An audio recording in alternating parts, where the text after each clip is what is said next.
Hello everybody, welcome to our sixth lesson and another YouTube video for you to watch. This one's on topic 6 on heat. As always, before we get into the video here and talk about our lesson, I just want to do a quick 1-minute recap as to why we're doing things this way. Probably the biggest reason why is that it's important to learn from different sources. Sometimes you can learn from reading books. Maybe you'll take a university class at some point and half the curriculum will be out of the readings you do. Nowadays, though, you can learn how to do so many things by watching a YouTube video. And I think that's really valuable to do once in a while. Not that this replaces having a classroom teacher who's able to explain things to you, because that's important too. But I think there's value to this. And the other value is that you can stop, rewind, fast forward. If you need more help, you can pause and relook over things. If I'm in the classroom, you can pause and get instant help. If you have a question that you're not sure of, you can say, "Oh, Chris, help me right here, right now," and the rest of the class doesn't stop for you. And this kind of allows me to go at a more of a brisk pace, knowing that you're able to slow down as need be. So anyways, we're going to do our video now, and this is going to be topic 6 on heat. Now, with us being in the middle of the physics unit, hopefully I've described kind of some of the main things about what physics is like. At a certain point, we learn new formulas, and they all really come from a new concept or a new theory, a new understanding. And that's what makes physics kind of repetitive sometimes, is we teach a concept, we teach a theory, then we teach how to do a math formula. And if you understand how to do the math on the formula and you're pretty comfortable with that, then it's very, very similar every single time. It's like, oh, here's a new formula. And the one that I want to describe today is regarding heat. Okay. Now, heat is a form of energy, and we've already learned 2 formulas, hopefully, about energy. One is this one here. Energy kinetic is 1/2 mv squared. There's also the energy due to gravitational potential energy. That's equal to mass times gravity times a change in height. And those are 2 of the forms of energy we've learned, but there are many, many, many more. There is energy in a spring. There is energy that's luminous light energy. There's sound energy. And today's topic is heat, which is also a form of energy. And what's strange about heat is that for whatever reason, physicists have decided to make heat be the letter Q. And I really don't know why heat is Q. Here's another frustrating thing about physics. There's only 26 letters in the English language, and make it double that, 52 if you use capitals as well as lowercase. But there's only so many characters. Q is actually also used to measure charge for some reason. I don't know why we doubled heat up with Q rather than using the letter H, but it is what it is. When we talk about things in this unit here, or not this unit, but this topic here, Q is going to be the letter we use to measure that form of energy, which is heat. Okay. So with that being said, before we get to the formula, I want to discuss the concept first. And here's the concept, and many of you, if you've ever gone to the West Coast, or sometimes it's nicknamed the Wet Coast, due to the amount of rain they get there, you'll know this experience. Okay, here's a chart I found, and it has 3 different locations in Canada. We've got Lethbridge, where we live. There's Gander, Newfoundland, which is almost at the same latitude. And then there's Vancouver, British Columbia, which is basically the same latitude. They're all basically at the 49th parallel. And if you know the 49th parallel, that's basically the Canada-US border, more or less, right? So here's one thing that's interesting about all of them. Most of these places have about the same average July temperature. Lethbridge gets as high as 18 on average, Gander 16, Vancouver basically 18, right? But here's where this is very different. Vancouver does not have nearly as low of a temperature in January. Both Lethbridge and Gander, Newfoundland, they both have -7 as an average January temperature. And it means that both Lethbridge and Gander have roughly the same annual temperature, but Vancouver's annual temperature is basically 10 degrees. And if you've ever been to the West Coast, you'll recognize that they don't get a lot of snow or a lot of cold. They have a very, very mild winter. They have a lot of rain for sure, but they get really a very, very consistent temperature. And so here's the question, is we want to try to understand from a physics perspective why. And it really comes down to energy. You'll read out what I've written down here. Water has the ability to store a high amount of energy. Now, energy is not the same as, but related to temperature. Heat, which I'll represent with the letter Q, is not the same thing as temperature, but they're related. We've done some heat temperature stuff already in this course, hopefully. And hopefully we've done the example of someone taking a pie out of the oven. All of the things in the oven, the pie, the plate that it's on, the inside of the oven, the air, it should all be 400 degrees Fahrenheit. But they all transfer their energies differently depending on whether they are conductors or insulators. For example, the metal that's inside the oven, even though it's 400 Celsius, it is what is going to feel the hottest, and it is what is going to burn us, because metal has the ability to transfer energy very well. Certain things can store energy, and certain things can transfer energy, and there's a bit of a difference here. And I've got some notes on the next slide to help illustrate this. The term we use for this is known as a specific heat capacity. And I think this line right here basically describes it as best as I could probably. It's the energy required to raise the temperature, and it really depends on what substance is being heated. As an example, if you've got metal, metal's a good conductor. And because of that, it has a low capacity. And I like to talk about this word here. As a capacity, what we're really talking about is how much energy do you need to give this item before it starts to increase its temperature. If I give something 1 degree, or if I give something like 1 joule of energy or 2 joules of energy, how much energy do I need to give this before those molecules start vibrating? They start vibrating and colliding into each other, and as they collide into each other, they start to increase the temperature. How much energy do I need to give? Metals have a very low specific heat capacity. Metals will heat up quickly. And that's really not the right phrase, because metals are absorbing heat at the same rate as everything else is, but their temperature is going up higher, faster, right? Because they have the ability to distribute that heat more efficiently. The plastics that we use to wrap around handles of metal, as an example, say you have like copper wire. Copper wire would probably heat up, but we put plastic coating around the wire to prevent electrical fires. Plastics have a high specific heat capacity because they do not increase in temperature quickly. And water is one of the things that moderates temperature more than probably almost anything else we know of. Water has a very consistent ability to absorb heat. It has a very high specific heat capacity, which is why it takes a lot of energy to raise the temperature of water. And we've actually seen this already before with the concept of land and sea breezes in our unit on, let's call that the sea or the ocean. This should have been in our geography and our environmental earth studies unit. What we hopefully learned about is that the land is going to absorb infrared and visible light rays from the sun. So here's the sun. And because of that, the land will heat up faster during the daytime.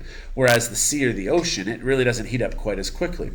But the other thing about it is it doesn't cool down as quickly. And so at nighttime, when the sun is gone and the moon is in the sky instead, well, then the water is actually warmer than the land. Okay, and so that's one way we've already seen this. Okay, so hopefully I've illustrated this concept well. We call it a specific heat capacity, and it basically, the capacity word refers to how much energy is required to up the temperature. And different things have different numerical amounts as to how much temperature gets increased. So here's our formula. It's very straightforward. It's actually very similar to some of the other formulas we've learned in our physics unit so far. Before I talk about this formula, let's just revisit some of the formulas we've learned. One of them would be something like this: velocity is equal to distance over time, or work is equal to force times distance. Those are our nice triangle formulas. We've also learned the formula that kinetic energy is equal to 1/2 mv squared. And that's a very similar formula to D equals VIT plus 1/2 AT squared.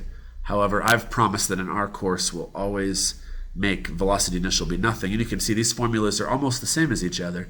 They just involve a variable, the number 1/2, a variable, and something squared. Well, in this formula right here, Q equals MC delta T, it is honestly the exact same as the formula EG equals mg delta H. You'll see that the structure is almost the exact same. There's a variable we're solving for. They both involve m for mass. They both involve a constant value. And so C in this formula up here stands for the specific heat capacity. And any substance, it really depends on what substance it is. This differs depending on what it is. Differs by the type of matter. Let's put it that way. Whatever type of matter you have changes the specific heat capacity. And so water is different than metal. Okay? Finally, these formulas, they end. Let me go back a second here. That's what C stands for, the constant. By the way, G works very similarly. G is gravity, and on Earth, gravity is 9.81. But is it always 9.81 in the universe? Well, no, because it's 1.62 if you're on the moon. And so this gravitational number is kind of like a constant. It just depends on where you are for gravity. Finally, both of these formulas end with a delta value. The top formula up here is delta T, which is your change in temperature. The formula we learned previously for gravitational energy is delta H, which is a height value. The increase in height makes a difference. And I want to point out that the delta is really important. This triangle for delta, D-E-L-T-A, stands for change. And we don't care where the temperature begins or ends. We just care what the change is. As an example, if the temperature goes from 0 degrees to 50 degrees, that is no different than if the temperature goes from, say, 12 degrees to 62 degrees. Okay, it's the same concept. All that really matters is that there's a change. And in both of these cases here, it went 50 degrees up. So whether that's a further increase on temperature you already have or not, it really doesn't matter. And this is really important because our temperatures, we can go like to say -7 degrees. And then that might take us up to, what would that be, 43 degrees, I think, if I did my math right.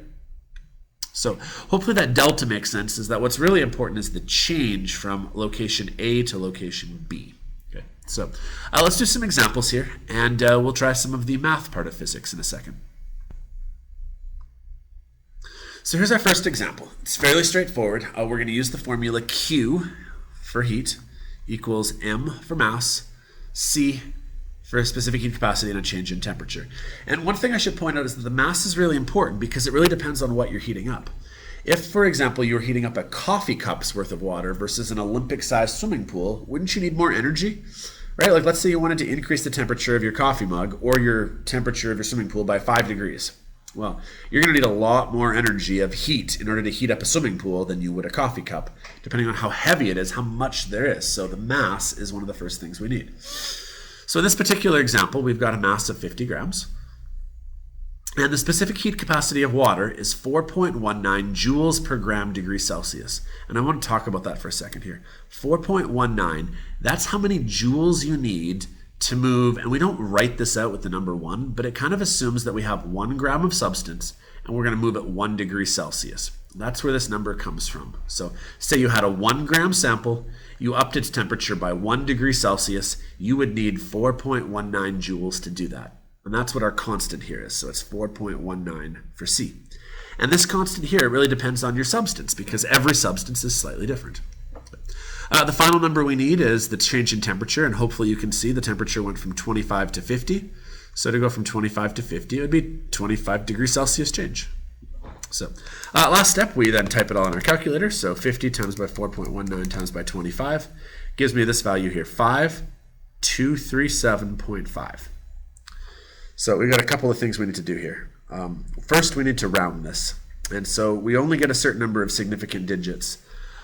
It looks like from 25 to 50 degrees Celsius, we probably changed by 25 degrees. That's 2 digits. 419 and 50 both have 3 digits, so we need to round this to 2 digits. So I can keep the 5, I can keep the 2, and after that I can't call it 52. I got to round it to the 5200s, but 5200 joules would be a good way of writing this.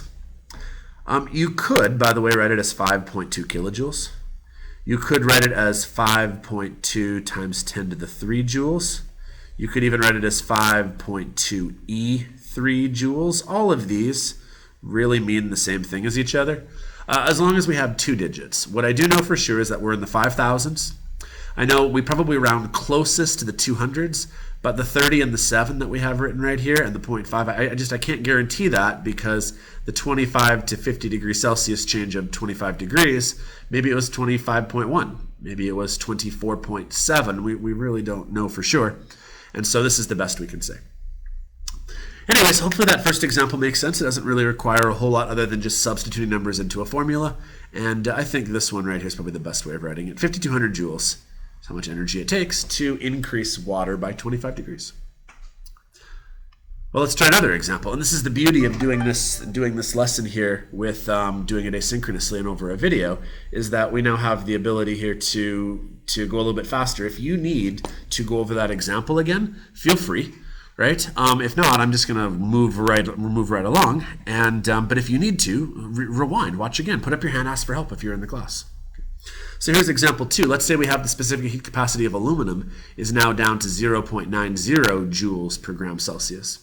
As a quick reminder, if you have a lower specific heat capacity, the lower the capacity, the higher the temperature will get. And so water doesn't really have great changes in its temperature. However, aluminum will probably, I won't say heat up faster, because we're going to use the same energy provided to the water. But what we're going to notice is the temperature is going to change. It's going to have a higher temperature.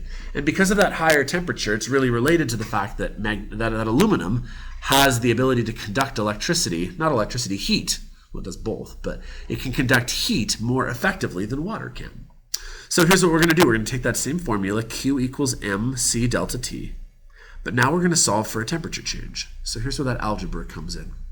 We're going to divide both sides of this equation by m and c. And if we do that, mass and c will cancel, and we'll get a brand new formula that looks like this. Q over mc will be equal to my temperature change. Now I'm going to plug in some values. We're going to apply that same heat that it took to up the temperature of the water, which, if I remember correctly, was 5,200 joules. Yeah. So we had 5,200 joules of temperature. That's your Q. The mass, I believe in the previous question, just to make it fair to compare, was 50 grams. So let's say we're still using 50 grams, but we're now using aluminum. Well, the change here is that aluminum has a specific heat capacity of 0.90, not 4.19. So I'm going to basically take the same formula here, do some algebra practice, and just change just this one value out from 4.19 and do this. So 5,200 divided by 50. And when you do this, I strongly recommend put that in brackets so that your calculator interprets bed mass properly. If you don't understand why that makes a difference mathematically, please come ask me as to why that matters. But for example, if you were just to type into your calculator 5,200 divided by 50 and then times by 0.90, you will get the wrong answer. That's not bed mass, correct? It doesn't do the order of operations the way it should. You need a bracket around that. So anyways, let's say you do all of that. I got this 115.55555 repeating. Well, let's do a couple of things. First, let's get the right units. This is a temperature, so it should be in degrees Celsius. And then second, for our significant digits, the 5,200 had 2 sig digs, 0.90 has 2 sig digs because the 0 in front doesn't count. So I think the best way for me to write that is to round this to the 120 degrees Celsius. Now, that's not actually my final temperature, but that's just a change in temperature. So you know how water went up by 25 degrees Celsius? Well, metal will go up by 120 degrees Celsius with the same energy input. And so you give the same energy to it, and it will end up having vastly different temperatures by the time we get to the end of the day here. And that really is the heart of the matter as to explaining why Vancouver has such a different temperature than Lethbridge. Vancouver has so much water nearby it because of it being on the Pacific Ocean that it doesn't really undergo as much of a temperature change in either the up or down directions. It takes a lot of energy to change its temperature. And that's really what this little blurb right here talks about here, is that 1 gram for 1 degree Celsius is the specific heat capacity. And it takes a lot of energy to do so, which is why the ocean it's very moderate. It doesn't change its temperature all that much. Metal would undergo a temperature change of 120 degrees Celsius. Right? And you probably experienced this before. Let's say that you're in your car, and your car is black leather seats, and you park it out in the sun. Well, that black leather is probably going to absorb better than reflecting, and because of the specific heat capacity of different materials, it may have its temperature change go up differently. Right? Now, heat is still different. Heat and temperature change are different. Q is heat. Delta T is temperature change. They're related to each other, but it really depends on the specific heat capacity value. And the higher the value, the harder it is to change your temperature. Okay, let's try another example. We'll do one more here, and then we'll pause for a sec here. Let's say that you have 21.6 joules of energy, you have a 2 gram mass of iron, and you increase the temperature by 24 degrees Celsius. Tell me the specific heat capacity of iron. Well, same formula, right? Q equals mc delta T. We're now doing our algebra. We want to solve for C, the specific heat capacity. So to do that, divide both sides by m, divide both sides by delta T, rearrange your formula mathematically. So Q over m delta T is equal to C. And Q, okay, told us that it was 21.6 joules. The mass was 2.0 grams. We go up by 24 degrees Celsius. Do the math. 21.6 divided by 2 times 24. And we have a value of 0.45. Okay, let's talk about that. What did we just discover? Well, that's its specific heat capacity. Specific heat capacity is measured in joules per gram degree Celsius. This unit was in grams. This unit was in degrees Celsius. And so that's how much energy it takes to up iron compared to aluminum or water or whatever it is that we're talking about. Okay. Hopefully you're able to follow along with the algebraic steps. One of the things that I love about doing the video this way is that I was able to go through 3 examples in a pretty short amount of time, and I bet you that would have taken well over 20 minutes in class. And so I'm going to move on, but if you need help going over that, please ask, right? And you can ask right away, you can ask later, it really doesn't matter. But you can rewind the video. So do that if you need to. Otherwise, I'm going to try another concept here. It's another question, and it's just got one little twist I want to discuss on it before we move on. Let's do the specific heat capacity of ice being 2 joules per gram degree Celsius. I'm going to point something out here. If water is in its liquid format, its value is 4.19. But if water is in its solid format, being ice, it's actually 2.0. And this is the heart of why I ask you to always put these states of matter in the chemistry unit in there. It's why they're so important, because one thing that I wasn't able to show you, even a little bit until now, but hopefully it gives you greater appreciation, is that the state of matter changes things. The fact that liquid is closer, is further apart than solid molecules are, which is different than gas molecules, it affects the values that we use. And so it's critical that you write down the state of matter, because it may make a difference depending on what question you're solving. So, all right, anyways, let's give this one a try now. It says how much heat's going to be required, so we're really just using the basic formula, mc delta T. So there's a few extra little twists I've thrown in here, though. Mass, you'll notice that I made this 1 kilogram. Now, the standard unit for mass is kilograms, normally, but not in using this formula. That's a really weird twist, is that in this formula here, we always want mass to be in grams. And the reason why is that we like to measure the specific heat capacity in grams as well. So even though the normal unit in physics is kilograms, based on the big K prototype, the big physical hunk of metal at the museum in France, being kilograms, we normally want things in grams in this unit, in this particular formula though. So we need to convert 1,000 kilograms into a gram. We need to use the number 1,000 here. So I just threw that in as a little twist. The C value, like we talked about, was 2.0. I gotta point one more thing out here though. It said here that we're gonna take ice and we're gonna heat it from -15 until its melting point. So I didn't tell you what its melting point was, but I'm hoping that you know that ice and water, they melt at 0 degrees Celsius. Now, if you're going from -15 up to 0, all that we really care about is that 15 degrees Celsius is how far it's moved. I don't care whether it's positive or negative. There's really no plus or minus to this. All we care about is that 15 degrees is how far you want to move the temperature needle. So type all these in. 1,000 times by 2 times by 15 gives us the number 30,000. And in order to make the significant digits look properly, here's probably the best way of doing it. I'd make it 3.0 times 10 to the 4 joules. Because then if I move the decimal place over 4 times, I need that 0.0 to indicate that I'm confident about the 30,000 digit. I'm actually confident about the 0, that there actually were no thousands required, but the rest of these digits here we're not really certain of, because I only really get two sig digs here, 2 sig digs here, 2 sig digs here. So we'll leave this one with 2 sig digs, and we'll move this over 4 times for 10 to the 4 joules. So again, hopefully that made sense. It's a fairly basic formula. It's honestly the exact same as the gravitational potential energy being equal to mass times gravity times a change in height. It's got the same underlying structure to it. And really, if you can solve this formula here, you can solve the other formula. If you want to solve this for G, then you just take EG and you divide by M and delta H, and that'll give you little g. If you want to solve this for C, you kind of do the same steps. Now, I want to move on to a different concept that's related to this. I talked about the melting point. That's going to lead us into this concept here. This formula of Q equals mc delta T works great for calculating how much heat is required change temperature. It really relates the heat to the change in temperature. But what happens when the temperature doesn't change and you add more heat? And there are two times on what's known as a heating curve where temperature doesn't actually change.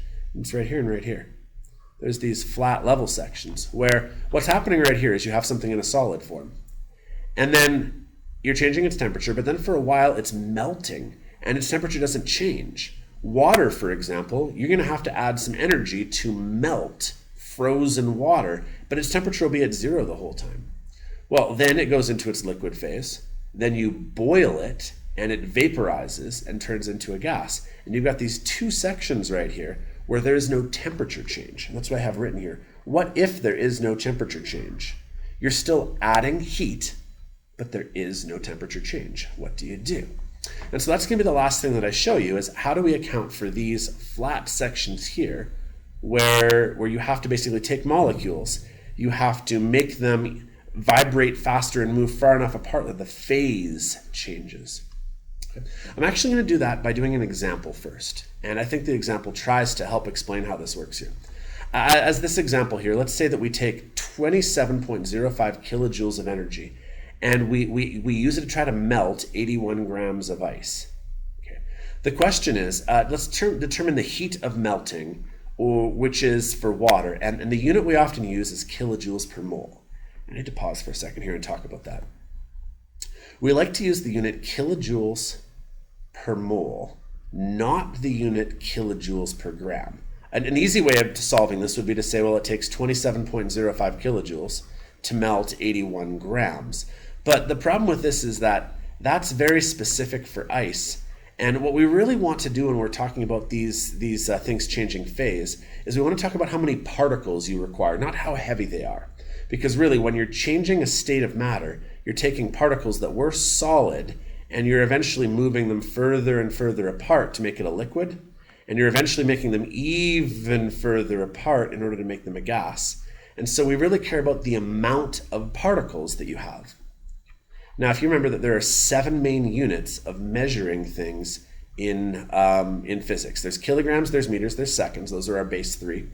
We can also measure things in kelvins for temperature. We did degrees Celsius, but it works the same. Candelas is brightness. There's amps for current. And then finally, moles is the amount of substance. And that's probably the most appropriate unit of measure for us to calculate how it works for melting things, because we really care about how many particles we have. In all 3 of these pictures, I think I drew 9 particles. Well, that's kind of like what a mole is, except if you remember, a mole is actually 6.02 times 10 to the 23 particles. But we like to discuss how many particles do you have and how much energy will it take, not to increase their temperature, but just to separate them if they're melting, or perhaps putting them back together if you're going to fuse things. So this first example is actually fairly straightforward, as long as you remember how to do all this mole stuff from back in the chemistry unit. So let's do a quick recap. And this is one of the things I like about physics, is that it really involves chemistry, biology, earth science. Really all things kind of fall under the heading of physics sometimes. Okay. Let's say that you have 81 grams of ice. Well, I need to figure out what the molar mass of ice is, and I've decided to just go right to the answer. I should probably go through step by step. Ice is H2O, right? If you have a periodic table, hopefully remember that H has a molar mass of 1.01. But we're going to need 2 of them to make a water molecule. And on that same periodic table, oxygen has a molar mass of 16.00, and we'll need 1 of them because there's 1 right here, right? It means that water has a collective molar mass of 18.02 grams per mole, which means that, here's a good way of writing it out. Let's say that you have 18 grams, means you have 1 mole. Let's say you double that, you have 36 grams. Well, that means you have 2 moles. Let's say that you do 18 times 3. So 18 by 3 is 54. 54 grams means you have 3 moles. Let me just keep going here. This will be 72 grams. That'll be 4 moles. If you had 90 grams, you'd have 5 moles.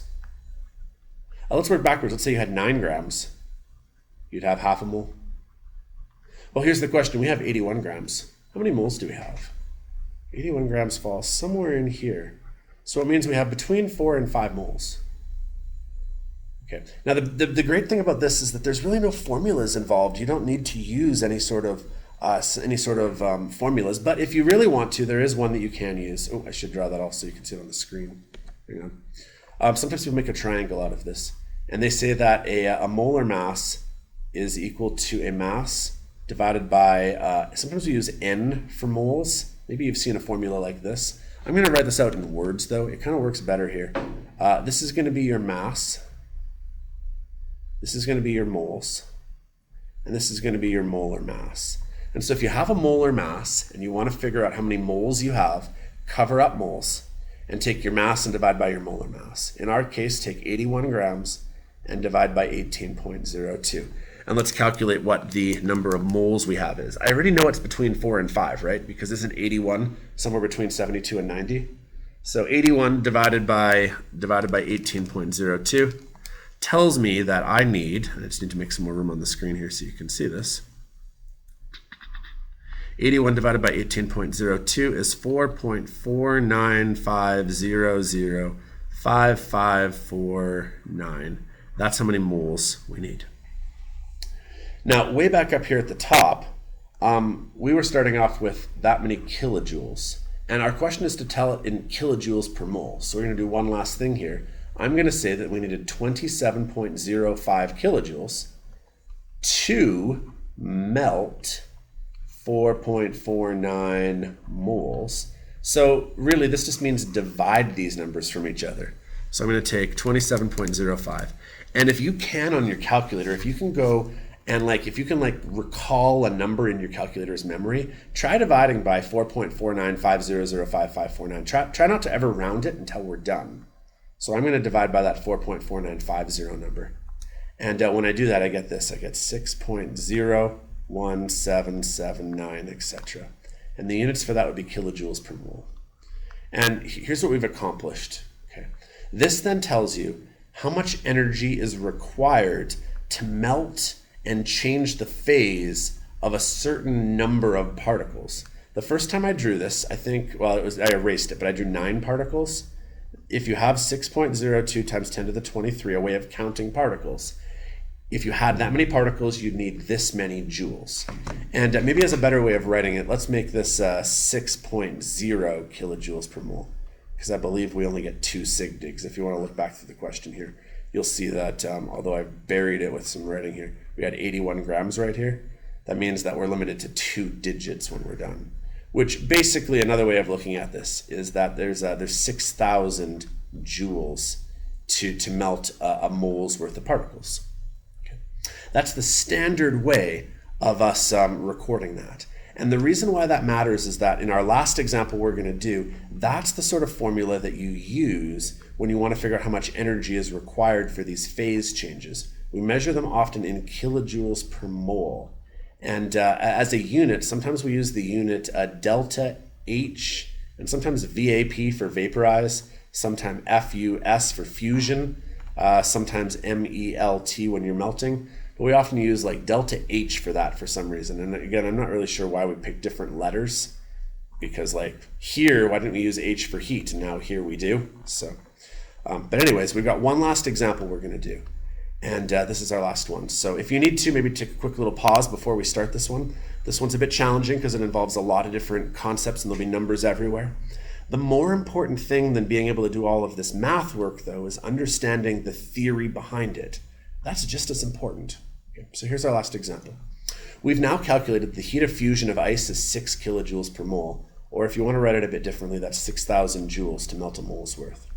And let's say that we have 15.6 grams of ice beginning at minus 12, and we give it 9,500 joules of energy. We want to figure out its final temperature. Remember that heating curve we drew a little while back where it looks like this?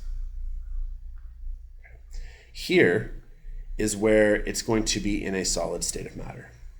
Here is where it's going to be melting. Then it'll be in a liquid state of matter. Then it will be boiling. And then it will then be in a gas state of matter. Okay, this is kind of your heating curve. What we know is that we're going to start this thing at minus 12 degrees Celsius. And what I'm not sure of is whether 9,500 joules is enough energy for it to get up to 0 to melt, whether we'll be able to start melting it, whether we'll have enough energy to maybe even make it a liquid. Perhaps that'll be enough energy left over to boil it, and maybe if 9,500 joules is enough, maybe we'll have enough energy to turn it into a gas. We're really not sure where on this heating curve we're going to end up. And so there's really no like one formula for solving it. This is really more of a problem-solving scenario and keeping track of what's happening. And I think the best place to start is to figure out that 6,000 joules per mole. We need to figure out how much energy it's going to take to melt this.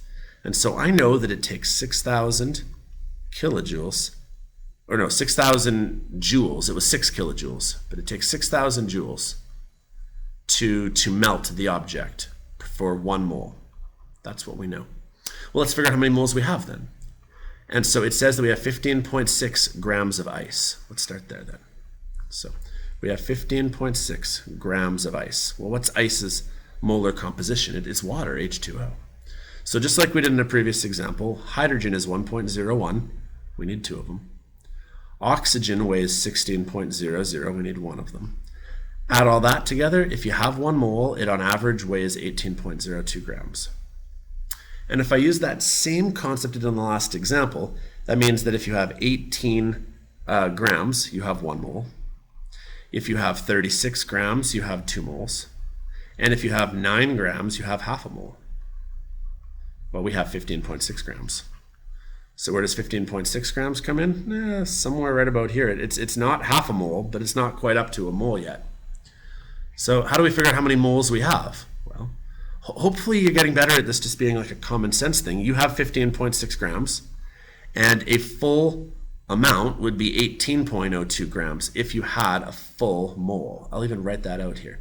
It's 18.2 grams for a full mole's worth, and you have 15.6. So it's like a test. You got 15.6 out of a total of 18.02. And so it's going to be a decimal number. We have 0.86570477725. That's how many moles you have. Not a full mole's worth. You have 86% of a mole. Okay. Well, then we have one more step. I told you that it takes 6,000 joules to melt 1 mole. We don't have a full mole. We have less than a mole. So hopefully the logic here would be that this should be a little less than 6,000. If I were to times these numbers together, and I won't write out the whole thing, but when we do solve this, we'd sure like to use the whole value. If I take a stored number in my calculator of 0.86570477725 and times by 6,000, here's what I've been able to calculate. I end up getting 5194.228635. And that would be how many joules it takes to melt the 15.6 grams. That's what I've now accomplished, is I've told you how much energy it takes to melt the 15.6 grams. Okay. Quick recap again. I started off with 15.6 grams of ice, and I found the molar mass of ice. Ice is water, so its molar mass is 1802. So if I have 1802, I have a full mole, but I only have 15.6. So if I divide these two numbers by each other, I end up getting 0.8. I get basically 86% of a mole. Okay. So now that I know that I have 86% of a mole, we learned in the previous question that there's about 6,000 joules for every mole. We have 0.86 of a mole, so it takes 5194 joules just to melt the ice. Now, I've kind of cheated though, because that's in black what we've accomplished right here. I know that it's going to require right here 5194 joules just to melt the ice, but we actually didn't even get that far yet though. We got to figure out how much energy does it take just to get the temperature from minus 12 up to 0. So now I'm going to use another color here, and let's talk about this section right here. How am I going to raise the temperature by 12 degrees? Well, here I can actually use a formula. Okay. What makes the work above so challenging is that there's really no formulas there, but here I have a nice formula, Q equals mc delta T. I'm going to take the mass, which was 15.6 grams, and I'm going to times by the C value. Here's what is really important. When it is ice, it was 2.0. Remember that from a previous question? Ice has a specific capacity of 2.0, and we need to raise this 12 degrees Celsius to make it go from negative 12 up to 0. So if I do all of that, 15.6 times 2 times 12, I end up getting this. I get 374.4 joules. And if I was specific here, this is to raise from -12 to 0 degrees Celsius. So quick recap. 374 joules is required to raise the temperature from -12 to 0. It took about 5,000 joules and change to melt it, but we were given a budget, so to speak, of 9,500 joules. So if I were to take 9,500 joules, and if I were to subtract 5194.228635, and if I were to also subtract 374.4, this would give me a leftover amount of, just bear with me while I do it, 9,500 minus, and again, if you can store a number in your calculator and use the exact value, that is way better than rounding. But it looks like I have got precisely 3931.371365 joules left over with which to work with. So 300 joules gets the temperature from -12 up to 0. 5,000 joules gets it to melt. I've got 3,000 joules left over. The question is, can I get this thing up to boiling point? So in green, let's use another formula again. MC delta T. But here's what I'm going to do. I'm going to try to calculate what temperature we can raise this up to. If it's more than 100, it means that we actually got it to the boiling point. If it's less than 100, then that'll be its final temperature. So to solve this, I'm going to divide both sides by M and C. And it's going to give me a formula of delta T equals Q over MC. Now Q is how much energy I have left over, which I still have stored as the last number in my calculator. It's 3931.371365, unless I made a math mistake. And the mass of the sample is still 15.6 grams. The specific heat capacity, though, it's now in its liquid state because we're now trying to use it as water, right? Like liquid water. And if you remember from way back when, that's 4.19. That was one of the first numbers we learned about specific heat capacity, is that water's 419. So I'm going to take this, I'm going to divide by 15.6 and 419, make sure I use brackets properly. And when I finished, I finally got this answer here. It was 60.1458, etc. Okay, now one of the beauties of this is that if you got lost as to what I was doing there, that's fine. This is a lot of work here. That's why we're doing a YouTube video. Please pause and rewind and go back through this or ask me for some help.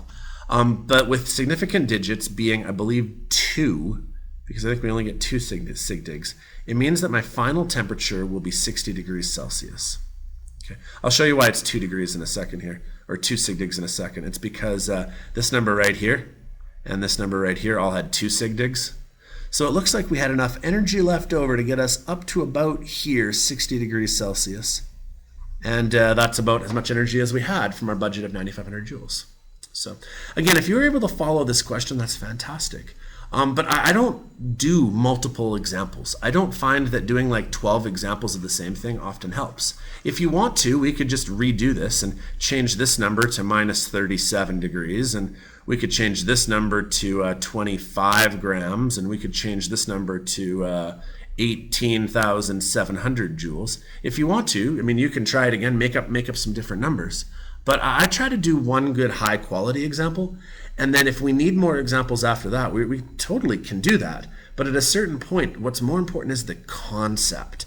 Did you understand where all of these numbers were coming from and how this concept worked? As we needed some energy to melt, we needed some energy to get the temperature up to 0. We needed some energy to get the temperature up to 60, but there was also that middle section where we had to melt. And they required different formulas. So again, if you're on this slide right here, you use the MC delta T formula anytime you're changing a temperature, which is here, here, and here. But if you ever have these flat sections right there, there's really no formula. You just have to understand your concepts about how to use that change based on kilojoules per mole number, which is why this 6 kilojoules per mole number was given. So, okay, that's going to be it for our video. Thank you for watching all the way through. If we have reflections or practice questions to do, make sure you try those. Otherwise, we'll talk later. Thanks for watching, and yeah, hopefully this was helpful. We'll talk later, everybody. Bye.